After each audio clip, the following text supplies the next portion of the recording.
Topic po natin, ano ang healthy breakfast at hindi healthy breakfast. Diba? Nasanay tayo, yan, healthy. Kaya lang, madalas tayo nakakakita, lumalabas. Diba? Minsan, meron tayong 12 foods na madalas iserve sa atin. Akala natin healthy, pero hindi pala ganoon ka-healthy. Tingnan natin. So, reminder lang to. Diba? Reminder. Number 1, lagi natin nakikita cereals, 'di ba? Minsan mahihilig ka sa cereals. Merong cereals na healthy, pero karamihan ng cereals nakikita natin masyado matamis. Okay? Kahit sabihin natin may vitamins, fortified siya, kaya lang marami diyan, may honey, may sugar, may chocolate chip, inahaluan ng kung ano-ano. Kaya hindi na rin pwede araw-arawin. Paminsan-minsan pwede. Yung iba, ayan, donut, matamis. Yung mga sugary na pang-umaga, hindi po pwede yan lang. Wala kasing protein yan. Walang pampalakas. Puro lang asukal, pampataas lang ng diabetes. Diba? Sa cereal, maghanap kayo. Meron namang healthy cereal, pero bihira lang yung gano'n. Number 2, ayan, diba? Breakfast yan. Pancake, waffle, diba? Kaya lang, nakikita nyo naman, kung unang tingin, kala mo pwede siya gawing breakfast. Pero hindi siya pwede araw-arawin. Mas okay pa nga yung pandesal na lang eh. Ito kasi, matamis siya. May gatas, matamis. Ito, puro sugar, maple syrup, puro butter. So, pampataas siya ng blood sugar. Diba? Tsaka hindi rin maganda sa katawan, tataba po tayo. So, pwede kumain. Paminsan-minsan, hindi pwede araw-arawin. Buttered toast, actually toast bread healthy eh. Walang kaso sa toast bread eh. Kung ang palaman mo healthy, meron kang chicken sandwich o tuna sandwich o lalagay natin sardinas o itlog, scrambled egg, pwede yan, magiging healthy yan. Kaya lang kung toast bread lang alone na may butter, kulang yan pampalakas for the day, di ba? Parang pandesal and kape, kulang eh. Kailangan may konting protina. Kailangan may konting protein-rich na topping. Kailangan kulang siya sa protein. Muffin, yan, di ba? Sa ibang bansa, uso ang muffin. Yan ang breakfast nila eh. Pero magugulat kayo yung muffin mukha siyang healthy. Minsan may parang strawberry, may blueberry sa ibabaw. Pero isang muffin, 400 calories. Para na siyang 2 platong kanin. Pero mo, 2 cups of rice, ang dami ng calories, katumbas ang isang muffin. Paano siksik siya sa mga butter, matatamis, at maraming pang hinahalo. Merong healthy muffin, pero bihira eh. Yung mga commercial na nabibili natin, ano siya talaga, very rich. Kaya kung nagpapapayat kayo, lalo na pag tumatanda na, 50 and above, medyo hinay-hinay na sa ganitong pagkain. Fruit juice. Ang prutas, healthy. Saging, mansanas, healthy. Kung freshly squeezed orange juice, healthy yon. Kung kaya bilhin. Pero yung ganitong fruit juice na galing sa lata, na maraming asukal yan eh. Konti lang talaga yung mga fruit concentrate. Oo, may konting antioxidant, may konting vitamin C yan, pero yung asukal niya masyado marami. So, pag dinamihan mo, hindi rin ganun kaganda. Mas okay ito yung prutas mismo. Minsan, coloring na lang yan eh. Breakfast pastries, di ba? Ang ganda niyan. Let's say, sa restaurant o sa hotel, yan ang isa-serve sa inyo, di ba? Pero kung titignan nyo, paminsan-minsan, once a month, pwede siguro. Hindi nyo lang alam katulad nitong croissant. Itong croissant, wala siyang nakapatong na chocolate. Pero para maging flaky at masarap yung croissant na malambot, sobra daming butter yon. Parang 2 kutsara, 3 kutsara. Sobra daw daming butter ang nilalagay para sumarap itong mga pastries na yan. Yan. Lalo na ito pag nilagyan na ng mga matatamis. Marami pang nilalagay na nakapatong. So, pwede siya parang dessert na treat, pero hindi siya talaga yung pinaka pang breakfast mo. Loaded with sugar, fats, calories. Wala pang protein, wala pang fiber. Diba? Kaya hindi maganda. Gutom ka agad niyan. Tataas na sugar mo, tapos bababa ulit. Ito, coffee. Black coffee, pwede. Pero pag dito ang coffee mo, hindi na to coffee eh. May kape konti, nilagyan mo na ng chocolate, mocha, nilagyan mo ng whipped cream, ginawa mo ng ice cream, meron ka pang mga chocolate syrup, para na tong milkshake, para ka na kumain ng ice cream. So, sobra daming calories. Ayan, 280 calories, isang serving yan. Tataas blood sugar mo, tapos pipilitin yung katawan maglabas ng insulin, pero mahihirapan katawan natin. Diabetes ang makukuha natin. Pag bata ka pa, 20 years old, sige, pwede ka pa uminom. Mga milk tea, mga ganyan. Pero pag matanda na, mahirap na po. Mabagal na metabolism natin. Processed meat, di ba? O yan, madaling i-breakfast, ham, hotdog, yan, salami, langgunisa. O, kaya lang, sobrang alat. High salt, tapos may mga nitrite, preservative.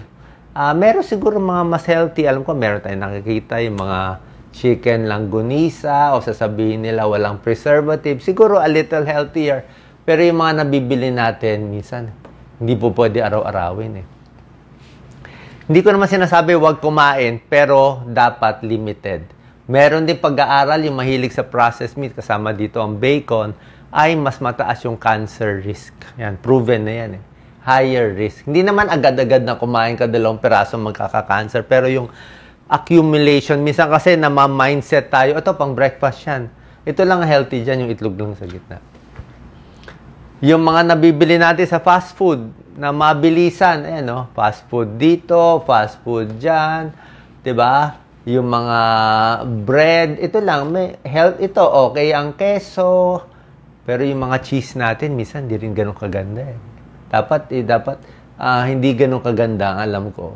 Tapos yung itlog lang, pero yung donut ginawang tinapay, tapos to ang daming syrup, 'di ba? So maalat masyado, prito pa. So paminsan-minsan pag nasa labas, mamaya papakita natin yung healthy.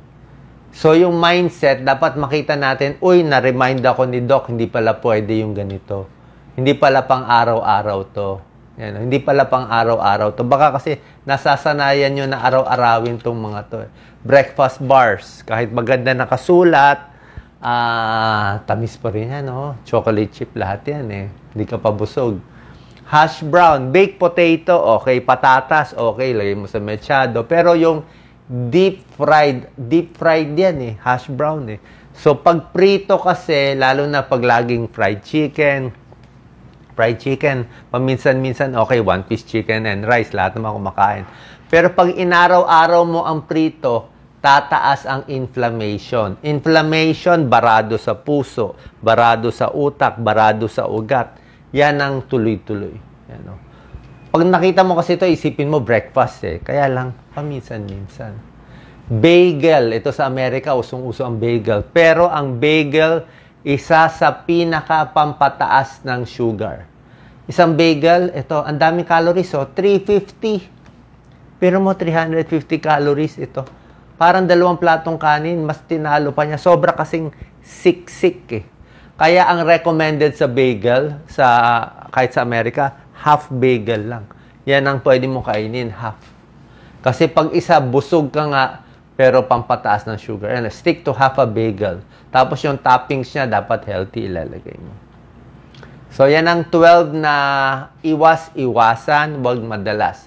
Ano naman yung healthy breakfast? Yan ang gusto natin. Yung mga silog natin, bangus silog, top silog, pwede na yan, di ba? Pero mas maganda, wag mo na gawing sinangag. Di ba? Mas maganda ko, or kung magsasangag kami ni Doc Lisa dito, konting-konting mantika lang. Yung mantika kalaban Konting mantika, konting asin, maraming bawang, yun na yun. Diba? Pero to healthy to. Pag hard-boiled egg, mas healthy. So, yung mindset, isipin natin ulit, itong healthy Pinoy breakfast, dyan tayo ulit. Balik na lang tayo sa basic na egg at tinapay. Dilis, mga sardinas, okay na rin. Huwag lang masyado maalat, diba? Sardinas, lagyan namin ng maraming gulay. Minsan, corned beef, hindi ganun ka-healthy ang corned beef. Lagyan mo maraming repolyo, gawin mo parang sabaw, naging parang sahog na lang yung corned beef. Matipid pa. So, sa maliit na corned beef, mahal ang dami mong, parang kumain ka ng puro repolyo, which is good. Lahat ng gulay, kangkong, ampalaya, pinakbet, pechay, spinach, maganda sa puso, maganda sa diabetes, pampababa ng kolesterol, pampababa ng blood sugar. Yan ang mindset natin, tsaka sa platong kanin. O gusto mo, 1.5 cup pa, pwede yan. Di ba? So nakita nyo, ang layo nitong, ito pampahaba ng buhay. Yung kanina, mga pampaikli ng buhay yan. Ito, munggo natin. Yung mga tira, sabi nga ni Doc Lisa, ano yung tira kagabi, yung nakainin, pwede yun. Diba? Ilutuin lang maigi, pakulo para hindi masira ang tiyan. Dapat naka-ref, diba? Kahit ang arroz caldo, lugaw, arroz caldo, bawang, itlog, syempre may chicken leg yan, diba? Kailangan may paan ng manok. Or kailangan may manok para may protein. Goto, paminsan-minsan goto. Sa inumin, black coffee, pwede, di ba? Walang asukal, sanayin sa lasa. Tsaa, pwede rin. Tubig, mas maganda. Yan ang breakfast mo. Kung sa Amerika, di ba, gatas. Pwede naman gatas eh. Orange juice na freshly squeezed, pwede rin naman. Pero pang mayaman yun eh. Tsaka hindi rin pwede sobra dami. Yung mga fresh juices, limited din, lalo na kung may diabetes kayo at overweight. Sample ng Pinoy breakfast. O sinabay na lunch and dinner. Ayan, oh, ang ganda. Oh, saging. Oh, itlog. Oh, poach ba to? Ganda ng gulay niya. Ang daming gulay. Oh. Kanin niya, 1 cup lang. Oh. Ganda pa ng isda. Ang merienda niya, dapat saging to eh. Ginawa niyang mais. Ito suman eh. Mo, 1 peraso lang. Oh. Grabe. Mabubusog ka ba sa 1 peraso? Lunch niya, sinigang na bangus. Ang liit oh. Tapos gulay lang, oh. Parang, ano na to, steam lang to eh. Wala pang sausawan dito eh. Prutas, kanin. Guyabano. Kita mo yung pakwan niya, ang liit to. Ang liit ng pakwan. Pero yung gulay niya, madami. Oh. See, tapos may inihaw na manok. Oh. 1.5 pieces. Oh, payag na ba si Doc Lisa niyan? Si Doc Lisa, kailangan 2 plato. Kahit ito kainin mo, kahit doblehin mo pa yung kanin, tingin ko mas healthy pa rin yan. At syempre, yung tubig, huwag kakalimutan. Eh, no, recommended to ng, ano to eh, I think, mga DOST to eh. Mga DOST to, yung mga healthy. 8 glasses of fluid or water in a day. Yan ang healthy breakfast. So, last, papakita ko sa inyo. Yan ang healthy. Tingnan lang maigi. Ito, iwas. Bawas. Bihirang-bihira. Ito, bihira. Once a week. Nako, ito, wag na lang. Ito, masarap pa. 1 peraso, kalahati. Treat. Gawin mo na lang dessert. Gawin mo na lang dessert ito. Gawin mo na silang dessert. Huwag na sila breakfast.